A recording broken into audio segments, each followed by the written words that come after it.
हम देखते हैं इसी exercise question number 19 5C exercise में क्वेश्चन है if a is equals to 201 2 1 minus 3 1 minus 1 0 and fx is equals to x square plus 5x plus 6 then calculate fa। हमको fa calculate करना है, मतलब इधर x की जगह हम क्या रखेंगे a, तो हमारा सॉल्यूशन शुरू हो जाएगा fa is equals to a square minus 5a plus 6 अकेला है यहाँ पर। अभी इसको अपन समझेंगे कि ये कैसे सॉल्व होगा। अब हमको निकालना है a का स्क्वायर। कुछ बच्चे a का स्क्वायर क्या करते हैं कि 2 का स्क्वायर 4 कर देंगे, 0 का 0, 1 का स्क्वायर 1, 2 का स्क्वायर 4, ऐसे नहीं।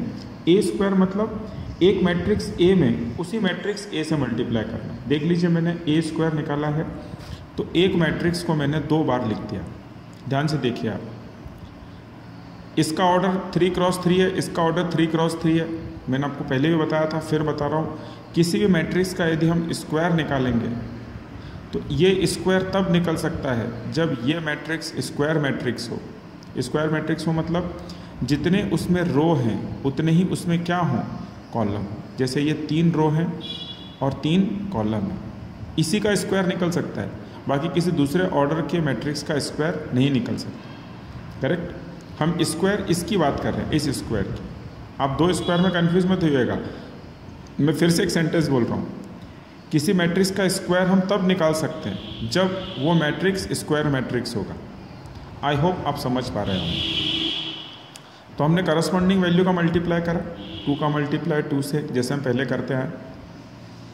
ठीक, देख लीजिए, फर्स्ट रो का सेकेंड कॉलम, फर्स्ट रो का थर्ड कॉलम, ये लिखा हुआ 2 × 1 2, 0 × -3 0, 1 × 0 0। Okay. Second row first column, second row second column, second row third column, देखिए ये बनी हुई है। Third row first column, third row second column, third row third column. आप में से किसी को कोई कन्फ्यूजन है, अभी अपन 1 मिनट रुकेगा, देखते हैं। इनको हमने जब ऐड सेपरेट करा तो हमारी a स्क्वायर की वैल्यू आ गई 5 - 1 2, 3 4 - 1 0 - 1 4। अभी भी किसी बच्चे को इसके अंदर कन्फ्यूजन है कि मल्टीप्लाई कैसे होता है, देखते हैं 1 मिनट। हम इस तरह से सॉल्व करेंगे। ये पोजीशन आएगी 1 1। इसका पहले 1 का मतलब है ए मैट्रिक्स की रो 1 और दूसरे वाले 1 का मतलब है इस बी मैट्रिक्स का कॉलम 1। आप समझ रहे हैं। यदि मल्टीप्लाई के अंदर कन्फ्यूजन है तो उसके लिए बता रहा हूँ। ये ए 1 2 मतलब ए मैट्रिक्स की रो 1, बी मैट्रिक्स का कॉलम 2, ए मैट्रिक्स की रो 1, बी मैट्रिक्स का कॉलम 3। हमने यहाँ पे भी ऐसा करा, देखिए, पहला रो पहली कॉलम 1 1, पहला रो दूसरी कॉलम 1 2। करेक्ट। इस तरह से हमने क्या निकाला, ए स्क्वायर निकाला। अब हमें कैलकुलेट क्या करना है, हमें कैलकुलेट करना है ए square minus 5a plus 6i3। आप कहेंगे यहाँ तो i था, यहाँ i था नहीं, यहाँ तो 6 था, आपने i3 को लगाया। अभी हमने थोड़ी देर पहले एक प्रॉपर्टी समझी थी, a × i is equals to i × a is equals to a। यानी हम किसी भी मैट्रिक्स में यूनिट मैट्रिक्स से मल्टीप्लाई कर सकते हैं, या किसी भी नंबर में हम यूनिट मैट्रिक्स से मल्टीप्लाई कर सकते हैं। तो देखिए हमने मल्टीप्लाई करा किस तरह से, देखो समझते हैं।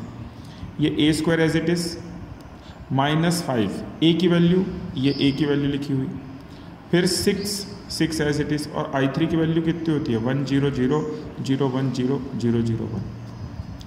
फिर अभी अपन ने एक प्रॉपर्टी समझी थी, ये मैट्रिक्स तो एज इट इज़ यहाँ आ रहा है, कोई प्रॉब्लम नहीं। 5 - 1 2, a स्क्वायर की वैल्यू देख लो एज इट इज़ आ रही है। अब यहाँ पर देखिए फिर वही प्रॉपर्टी कि बाहर कितना है -5। इस -5 का इस सारे एलिमेंट से मल्टीप्लाई होगा मैट्रिक्स में। किस तरह से, देख लीजिए, 5 2 10 0, 5 1 5। हमने माइनस साइन बाहर ही छोड़ दिया, आप चाहो तो इस माइनस को अंदर ले जाओ, उससे कोई फ़र्क नहीं पड़ेगा। 10 5 -15 5 -5 0। यहाँ पर भी देखिए 6 का मल्टीप्लाई करा तो बाकी सारे एलिमेंट तो 0 हैं। जो डायगोनल में मैट्रिक्स के वैल्यू 1 1 1 है, वहाँ कितना हो जाएगा 6 6 और 6। देखिए ये रहा 6 6 और 6। अब हमको करस्पॉन्डिंग वैल्यूज़ ऐड करनी है। करस्पॉन्डिंग वैल्यूज़ ऐड करनी है मतलब पहली वैल्यू माइनस पहली वैल्यू प्लस पहली वैल्यू, देखो ये लिखा हुआ 5 minus 10 plus 6, -1 minus 0 plus 0, 2 minus 5 plus 0, ये लिखा हुआ देखिए 3 minus 10 plus 0, 4 minus 5 plus 6, -1 minus minus plus 15 और इधर कितना है 0, 0 माइनस 5 प्लस 0, ये लिखा हुआ -1 माइनस माइनस प्लस 5 और कितना 0, और 4 माइनस 0 और प्लस कितना 6। तो जब हम इसको ऐड सब्ट्रैक्ट करेंगे तो हमारा आंसर कितना आएगा 1 माइनस 1 माइनस 3 -7 5 14 -5 4 और 10।